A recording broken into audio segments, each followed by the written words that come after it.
সকালবেলায় সরিষা ফুল নিয়ে আসছি, সরিষা ফুলের বড়া করব। তার জন্য প্রথমে পেঁয়াজটা ভালোভাবে কেটে নিতেছি আমি, মানে চোচা ছাড়িয়ে নিতেছি। আর নতুন পেঁয়াজের প্রচুর পরিমাণে হচ্ছে আঁশ থাকে। পানি দিয়ে ধুয়ে নিব। কাঁচামরিচ, ধনিয়া পাতা আর এই যে সরিষার ফুলগুলা ভালোভাবে ধুয়ে নিতেছি। এগুলা একদম মিহি করে কেটে নেব। সরিষার ফুলটা ভালোভাবে ধুয়ে নিছি আর পানি ঝরিয়ে নিছি, এর মধ্যে পানি থাকা যাবে না, পানি থাকলে হচ্ছে প্যাকটাকা হয়ে যাবে। এখন একদম মিহি করে কেটে নিতেছি।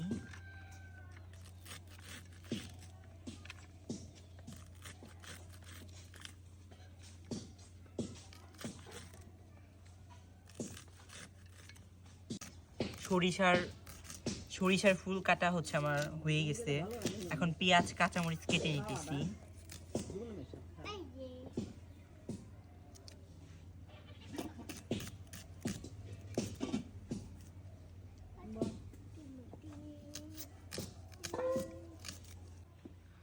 আমার সবকিছু হচ্ছে কাটা বাছা হয়ে গেছে।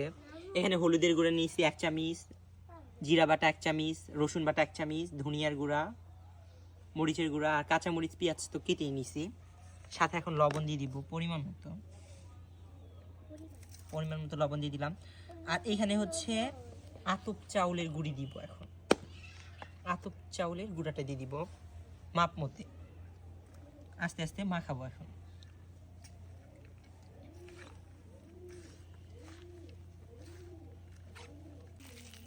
আমার ভালোভাবে হচ্ছে মাখানো হয়ে গেছে। আর এখন আমি হচ্ছে বড়াটা ভেজে নিব।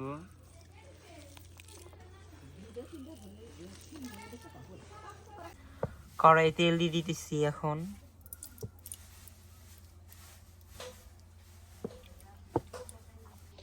তেলটা হচ্ছে গরম হয়ে গেছে। আর এখন এক পিস করে বড়া দিয়ে দিব। বিসমিল্লাহ।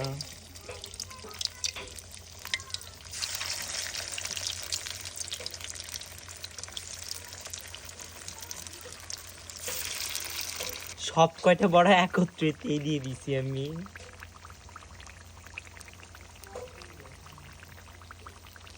এখানে আমি সব কয়টা হচ্ছে বড়ার শেপে করে নিছি। আর এখন হচ্ছে চুলায় দিয়ে দিব।